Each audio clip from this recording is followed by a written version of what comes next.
سلام دوستانو، راځئ نن د هب تعویض جراحي د عمر یا ژوند په اړه خبرې وکړو. یعنې دا چې یو عادي هب تعویض جراحي تر څو پورې دوام کوي. د دې پوښتنې ځواب ډېر ساده نه دی، خو د اسانه کولو لپاره راځئ چې د علمي ادبیاتو نړۍ ته ورنوځو. کله چې موږ د لویو ملي ثبتونو لکه هاهر ډاک یا ایدایک څخه ګټه اخلو، عموماً ګډ ثبتونه موږ ته دا ښیي چې د 15 کلونو په پای کې نږدې 9 هپونه لا هم ښه کار کوي. د 20 کلونو په پای کې 0 هپونه لا هم ښه کار کوي. او د 25 کلونو په پای کې نږدې 15 هپونه لا هم ښه پاتې دي. اوس د هب تعویض جراحي ډول د ناروغ عمر او تخنیکي عوامل هم توپیر لري. نو که عمومي نظر وکړو، عمر خامخا د هب تعویض د بقایا دوام باندې اغیز لري. اوس چې کله د عمر خبره کوو، نو په اصل کې د هډوکو نریوالی، اوستیوپروز او جنسیت هم اغیز لري. په ځانګړي ډول هغه ښځې چې د 5 کلنۍ څخه پورته عمر لري، د بیا جراحي اړتیا چانسونه زیات وي. په ځانګړي ډول کله چې موږ په زاړه عمر کې بې سیمنټه فکسیشن کوو.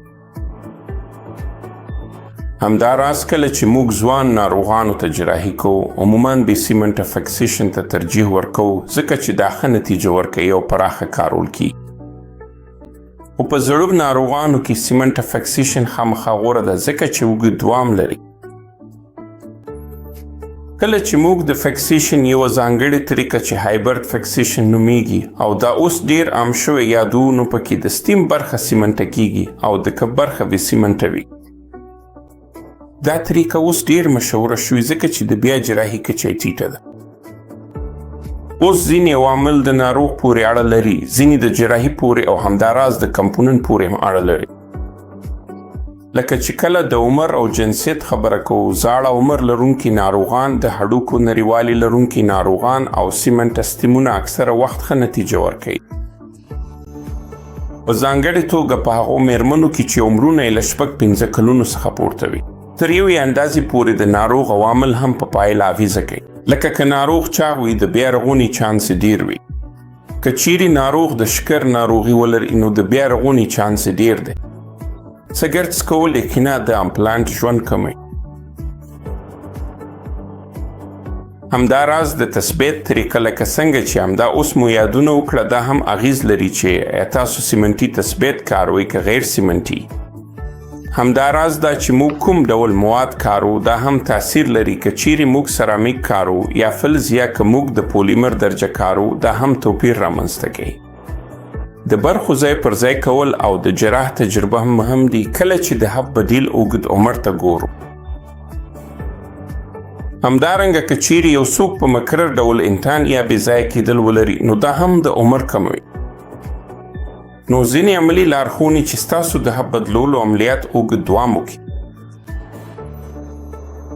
هغه څه چې تاسو یې باید وکړئ دا دي چې تاسو باید تل د خپل هب بدلولو جراحي وروسته ښه صحیح وزن وساتئ. تاسو باید خپل شکر کنټرول کې وساتئ، او البته چې تاسو باید سګرټ ونه څکوئ.